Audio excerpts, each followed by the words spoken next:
Good evening and welcome to Tucker Carlson Tonight. Yesterday morning, Joe Biden's Secretary of State, a man called Tony Blinken, went on to the Sunday show over at CBS News to announce a new policy toward Russia. Going forward, Blinken explained, the Biden administration will use Poland as a cutout to send fighter jets to the government of Ukraine. Those jets will be used to fight the Russian military. Blinken announced this in a calm, even tone that suggested this was conventional procedure, business as usual, nothing to worry about. Just another weekend at the State Department. But in fact, it's not typical. It's a very big step. It could turn out to be a pivot point in history. And for that reason, we want to show you the entire exchange. Here it is.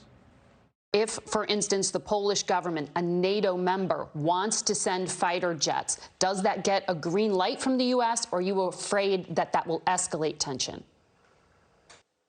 No, that gets a green light. In fact, we're talking with our Polish friends right now about what we might be able to do to backfill their needs if, in fact, they choose to provide these fighter jets to the Ukrainians. What could we do? How can we help to make sure that they get something to backfill the planes that they're handing over to the Ukrainians? Are you afraid that will escalate tension, asks the scriptreader, because even a CBS News anchor knows that sending fighter jets to a war usually does that. No, replies Tony Blinken, that gets a green light. It's a remarkable exchange. What are we watching here, apart from a conversation between two incredibly shallow people who have limited contact with reality? What we're watching is the beginning of a war between the United States and Russia. If that sounds jarring, what else would you call it? Now, you may support everything that Tony Blinken just said. Maybe you do support it. But let's not lie about what's happening. Let's be as honest and clear-eyed as we can be, especially now, because it matters. The Biden administration just inserted itself with force into the middle of a hot war between two foreign powers. That means the United States is now an active participant in a war. We are at war with Russia.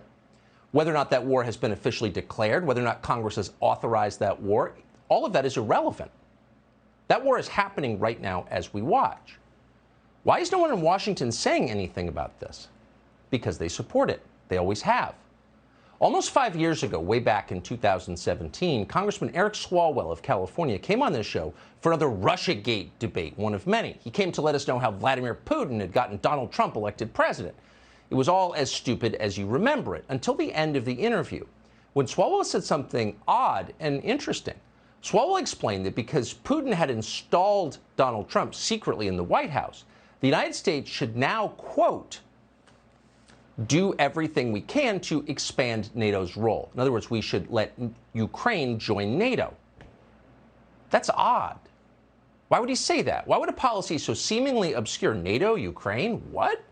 Why would that be a priority for some forgettable congressman from the East Bay? Well, simple. Because getting Ukraine to join NATO was the key to inciting war with Russia. We didn't get it at the time. Now it's obvious. Vladimir Putin just invaded Ukraine because he didn't want Ukraine to join NATO. Putin certainly had other motives as well. People always do have multiple motives. But that's the main reason Russia invaded. The Russians don't want American missiles on their border. They don't want a hostile government next door.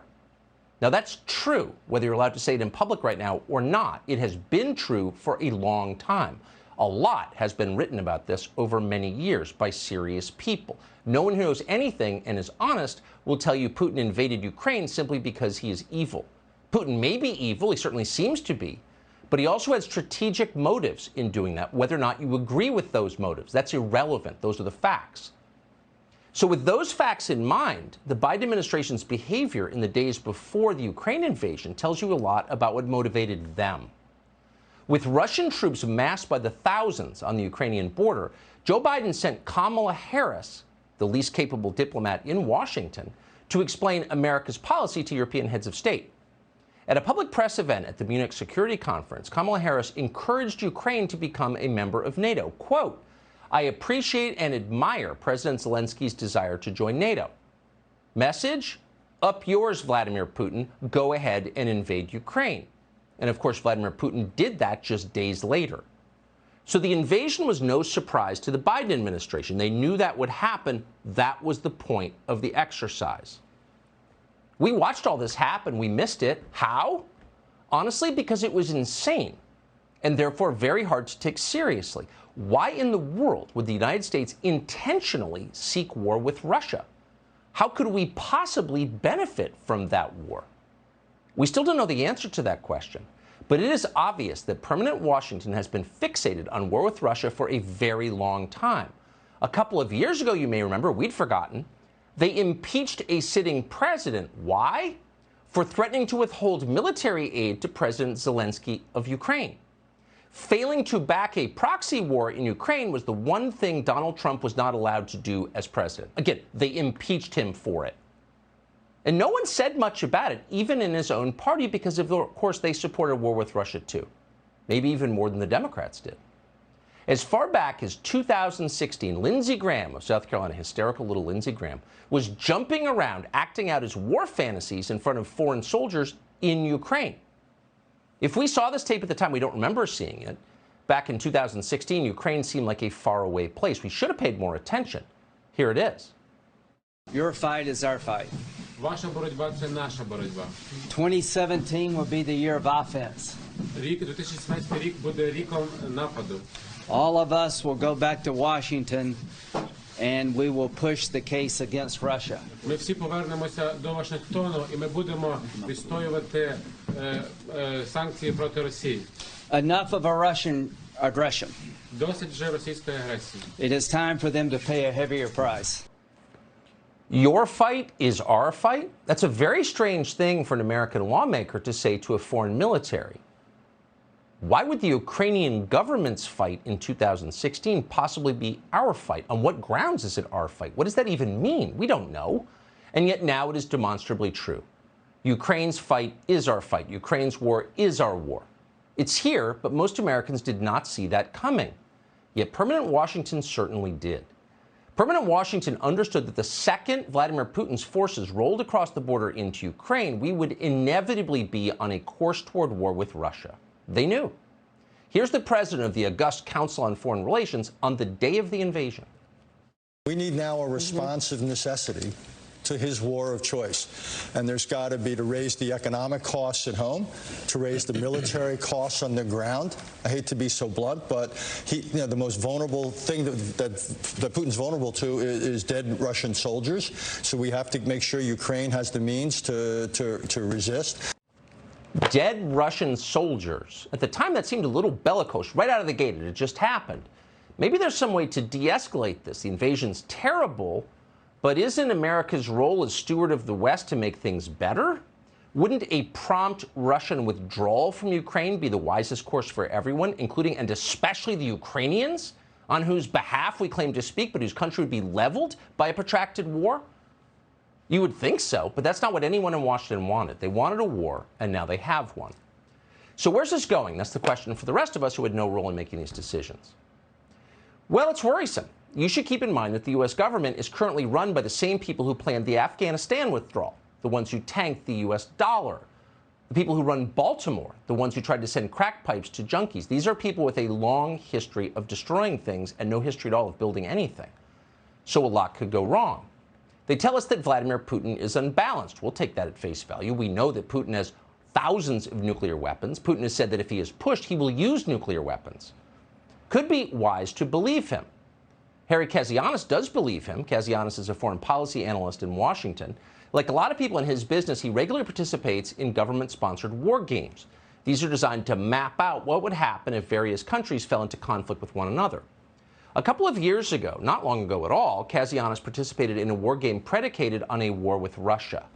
He wrote about this the other day in The Federalist, quote, "In the course of what we call the NATO-Russia war of 2019, we estimated 1 billion people died. 1 billion. And if we aren't careful, what happened in a simulation could happen if a NATO-Russia war erupts over Ukraine." That war has just erupted. The fact that no one in charge seems to worry about where this could go should concern you quite a bit. But nuclear war is not the only risk. The economic consequences of this war are already profound. They're history-changing, actually. And if you don't believe it, check out commodity prices. They're out of control. Wheat is up nearly 60% over last year. That's the highest price ever recorded for wheat. Not good news if you plan to eat, and it won't get better. Russia is one of the largest fertilizer producers in the world.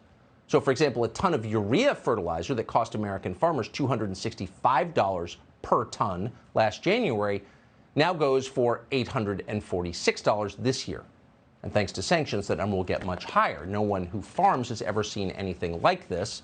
You probably don't farm, but you do buy groceries. It'll be obvious to you soon. In fact, thanks to Biden's foreign policy, everything you buy is shooting up in price, and shockingly fast. Gasoline is now higher than it's ever been in the history of gasoline. In Los Angeles, it is selling for $7.29 a gallon. So if you make under $100,000 a year, and most people in this country do, that qualifies as a crisis for you. But for the people in charge, it's not high enough. They'd like to make it worse. Their latest idea that a lot of people seem to be buying is that we have a moral obligation somehow to stop buying Russian oil. It's tainted. Okay. What would happen if we did that? Well, needless to say, oil prices would jump, likely to over $150 a barrel, even higher prices for you. But then if that boycott spread, and moral boycotts tend to, and Europe joined it, buckle your seatbelt. We talked to someone in the energy business this morning, energy traders, to get a little perspective on this. He said a total boycott of Russian energy would cause, quote, an absolute global disaster. That means recession, depression, uncontrollable inflation, and the rest. Economic devastation to us and our allies. And at that point, in fact, we're already there, we'd be forced to make up the difference by getting more oil from other countries because we need the energy. Batteries aren't going to supply it. So what would those countries be? Well, let's see. They would be, pretty clear, Saudi Arabia, Iran, Venezuela. To repeat, in order to wage a moral boycott, we become more dependent on Saudi Arabia, governed by Sharia law, Iran, a rogue state, and Maduro's Venezuela. Because this is a moral statement we're making. This is a moral victory. So feel good about it as you go bankrupt. That's the short-term picture. The long-term picture of war with Russia is even scarier than that. Thanks to Biden's policies, Russia and China now form a bloc against the United States. This was the nightmare scenario. Now it's real. Just today, the Chinese foreign minister described Vladimir Putin as China's, quote, most important strategic partner. So are we going to see a boycott of Chinese goods in the United States? They're making this war possible. Oh, don't bet on it. That would be racist. But we should prepare to lose our position as holder of the world's reserve currency. That is happening in slow motion. It's unmistakable. Now, the Biden people seem to have no idea this is going on, or maybe they want it to happen. Joe Biden was up there at the State of the Union bragging about how he took 30 points off the Russian ruble in a single day. Hooray, good for us. But once we stop celebrating our win, the destruction of the Russian economy, they deserve it. You got to wonder, is there a downside to this? Could it be a Pyrrhic victory? Let's see. These policies have driven Russia, China, India, Turkey, and other countries to accelerate their flight from the U.S. dollar. Now, to be clear, that's the majority of the global economy. This may be the most reckless and destructive thing any American president has ever done to the United States. If the war in Ukraine ended tomorrow, we would live with the consequences of that loss of the U.S. dollar as the world's reserve currency for the rest of our lives. No one in Washington is even acknowledging this is happening. They're looking for more moral victories to win. And the companies love it. The woke companies, Apple, MasterCard, lots of other American companies are taking victory laps for their role in punishing Russia. Great. Punish Russia. We're not against that. But you've got to wonder. You've just seen a handful of woke corporations crash a country and impoverish its citizens indiscriminately. Now, that country is Russia, so most of us aren't even thinking about the precedent it sets. We're fine with it. It's Russia, who cares? But is it possible these same techniques might be used someday against some place or somebody that you care about? What if one morning you woke up and they decided that you're Vladimir Putin and you must be erased? Could that happen? Don't think about it. You're probably not able to think about it clearly right now, even if you tried. Why? Because there's a moral panic in progress. For the record, this is the third moral panic we have had in the United States of America in less than 2 years. You don't want to live in a country in which moral panics break out regularly, by the way. Moral panics diminish the people engaged in them and hurt the people who don't. They're degrading, they're crazy, they're the opposite of what you want. You want to live in a country where wisdom and restraint and rational behavior and decency determine the outcomes, not screaming. But we live in a country of moral panics. The first one began in May of 2020 with the death of George Floyd in Minneapolis. That changed America completely. The second moral panic was COVID. You've lived through that. So for nearly 2 years, the shouting has not ended. Hysteria is now the official language of public discourse in the United States. That's not good for anyone except those benefiting from it. Who is benefiting? Anyone who lies for a living. The liars have perfect cover. Ask yourself, how much of what you first heard about BLM and then about the coronavirus turned out in the end to be true? How many of the first stories were true? Not many. It was almost all lies. But you didn't know that at the time because you were busy being yelled at. If you dared to point out that actually all lives matter, they denounced you as a racist. If you expressed concern about vaccine mandates, of course, they called you an anti-vaxxer. Sound familiar? The pattern never changes. Hey, maybe war with Russia is not a good idea for the United States. Say that out loud sometime. It's not an extreme position. Most Americans would agree with you. But you will immediately be denounced as a tool of Putin. What is this? It's name-calling as a means of social control. The people in charge have decided their primary job is to decide who you should hate. In an environment like this, everything feels like propaganda, and that's because much of it is. On Thursday, we told you that Russian forces had bombed a nuclear reactor in Ukraine. That seemed to be true. President Zelensky of Ukraine had said it repeatedly, but it was not true. No reactors were hit. An unnamed Ukrainian official claimed that radiation levels in the area had risen. That turned out to be untrue as well. In the words of Mark Nelson, who's a nuclear energy analyst, quote, "I'm afraid to say this looks like a coordinated effort to induce panic." Of course. It was what we call disinformation, and it was designed to get you to support a war against Russia. Now, maybe you support a war against Russia anyway, but you should at least know that you're being lied to and manipulated, which you are. Watch this segment from Good Morning America the other day. Ukraine's mothers, daughters, teachers, politicians, beauty queens, now on the front lines defending their country under siege. And there is Anastasia Lena, a former Miss Grand Ukraine. Photos of her on Instagram in fatigues, rifle in hand. Underneath, patriotic hashtags. Miss Ukraine with a rifle, defending her homeland. Is there anything more inspiring than that? It'd be more inspiring if it was real. It wasn't. It was fake. Miss Ukraine was not defending her homeland. That wasn't a rifle. It was an airsoft gun. So the whole thing was not a news story, though you read it as such. It was a propaganda shoot. It was meant to deceive you. It was meant to make you want war with Russia, sympathize with one side over the other. It works. That's why they do it. It's why the tech companies have censored so many news sites recently, including from Russia, but not exclusively from Russia. Now, we're supposed to think this is a victory over Putin or something. But a victory for what? Less information? Fewer perspectives? If getting to the truth was the point of the exercise, we as American citizens would be able to read whatever we wanted to read. That was the rule for centuries in this country. It no longer is because truth is no longer the point. Instead, Twitter and Facebook are proudly censoring any information that might, quote, undermine trust in the Ukrainian government. Really? Since when are we required to trust the Ukrainian government or any government? Don't ask. By the way, over the weekend, because everything in America is unintentionally hilarious now, the New York Times attacked Vladimir Putin for censorship. Turns out he engages in censorship, tries to control what his people can read. Lost in the relentless focus on war in Ukraine, by the way, is any perspective about the world or war, which is always lacking in D.C., but never more so than now. The fighting in Ukraine is terrible. Of course, you're seeing it happen. No decent person could fail to be moved by the images. But it's not unique. It's not the only war in recent memory or even currently in progress right now.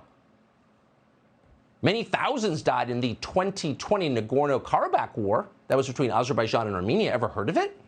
It ended less than a year and a half ago. No coverage. There's been a gruesome war underway in Ethiopia for a couple of years now. It's, again, in progress as we speak. Tens of thousands of women have been raped by militiamen, many of them intentionally infected with AIDS. Can it get worse than that? How many people have died in the war in Ethiopia? We don't really know, because no one in our media cares enough to keep track. It's just Ethiopia.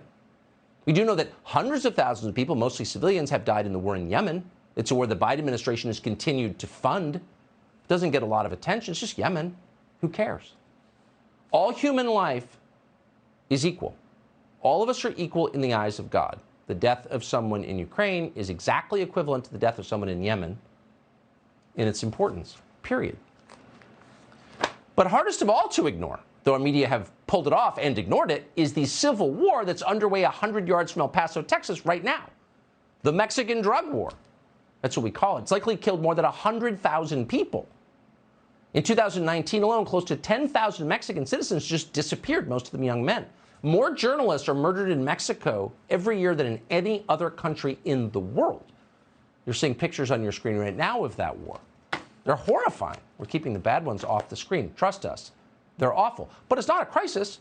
It's totally normal, says the Biden administration. Open the southern border. The border we care about is Ukraine's. Now, Republicans in Washington, to their eternal shame, have no problem with any of this. In fact, many of them are more for war with Russia than Joe Biden seems to be. That is a disgrace. It will hurt them in the midterms. It will hurt them on some deeper level because it does not serve the interests of this country. A war fought on behalf of democracy that ignores the will of the country fighting it. At some point, soon we'll explain exactly what's going on here. We're out of time for tonight, but it's enough to know Republicans are not representing their voters when they move to a position that's way more warlike than Joe Biden's, when they embrace the lunacy that could really hurt this country. They're not representing people like Bryce Mitchell. Bryce Mitchell seems like a Republican voter. He's a 27-year-old mixed martial arts fighter. He's a cattle farmer from Cabot, Arkansas. The other day, someone asked him what he thought about Ukraine at a press event. Here's what he said. I just wanted to get your thoughts on the whole Russia and Ukraine situation. You know, here's my first thought is I'm not going nowhere to fight none of these wars for these politicians. I'm staying at home, and when the war comes to Arkansas, I will dig my boots in the ground, and I will die for everything I love, and I will not retreat. If this country's invaded and everybody's saying, well, we gotta evacuate, we gotta leave, I will not. I will dig my boots in the Arkansas soil, and I will fight for the people that I love, for the land that I love, and the way of life that I love. But I'm not going overseas to fight. I don't know what's going on, to be honest, brother. I really don't. There's so much stuff, and I don't think nobody knows what's going on fully. There's been so much political corruption in that area. You got Biden and his son making a ton of money off of and using our tax dollars to bribe their people. That's treasonous, in my opinion. So you got Hunter Biden and his son using our tax dollars. Hey, if Ukrainian government, if you don't do this, we're taking your tax dollars. He shouldn't be giving our tax dollars to that country anyway. We got veterans out here sleeping on the street, and you're going to give our freaking tax dollars to these Ukrainians and all that. Brother, I don't know what's going on over there, but I'm not going over there and fighting. Tell us how he's a Putin stooge, Lindsey Graham and David Frum and Ann Applebaum, Liz Cheney. Tell us how he's immoral. When the war comes to Arkansas, he said, I will dig my boots into the ground and I will die for everything I love. That's the American position. Fight to the death to defend what you love. Your people, your family, your country. To defend it. That's what we call it, the Defense Department. It is not called the Department of Nation Building or the Bureau of Trans Evangelism. Bryce Mitchell may not have good grammar, but he understands exactly what's going on here. Even the people who claim to represent him and our country have no idea. Hey, Sean Hannity here. Hey, click here to subscribe to Fox News YouTube page and catch our hottest interviews and most compelling analysis. You will not get it anywhere else.